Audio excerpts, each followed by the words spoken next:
উজানে বন্যার কারণে ভারত ফারাক্কা বাঁধ খুলে দেয় গত কয়েকদিন ধরে বাড়ছে এদেশের পদ্মা নদীর পানি। উত্তাল স্রোতে প্লাবিত হচ্ছে নদী তীরবর্তী নিম্নাঞ্চল।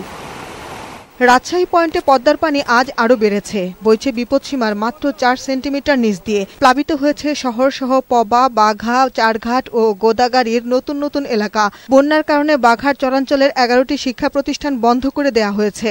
প্রায় 7 দিন 8 দিন থেকে এই এক হাঁটু এক কোমর পানির মধ্যে গরুলি আছে। তীব্র স্রোতে রাজশাহীর বুলনপুর এলাকার টি বাঁধে ভাঙন দেখা দিয়েছে। জিও ব্যাগ ফেলে বাঁধ রক্ষার চেষ্টা চলছে বলে জানিয়েছেন পানি উন্নয়ন বোর্ডের কর্মকর্তারা।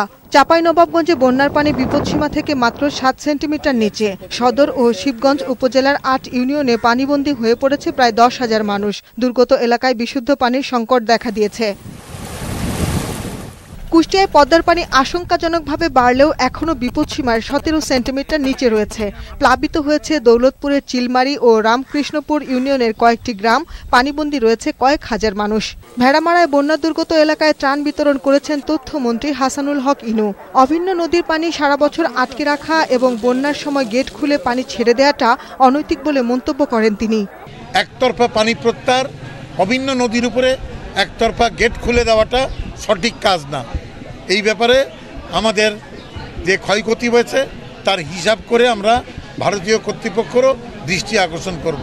তীব্র স্রোতে ভাঙন অব্যাহত রয়েছে শরীয়তপুরের জাজিরা, নড়িয়া ও ভেদরগঞ্জে। নদী তীরবর্তী লোকজনদের নিরাপদ স্থানে সরে যাওয়ার নির্দেশ দিয়েছে প্রশাসন।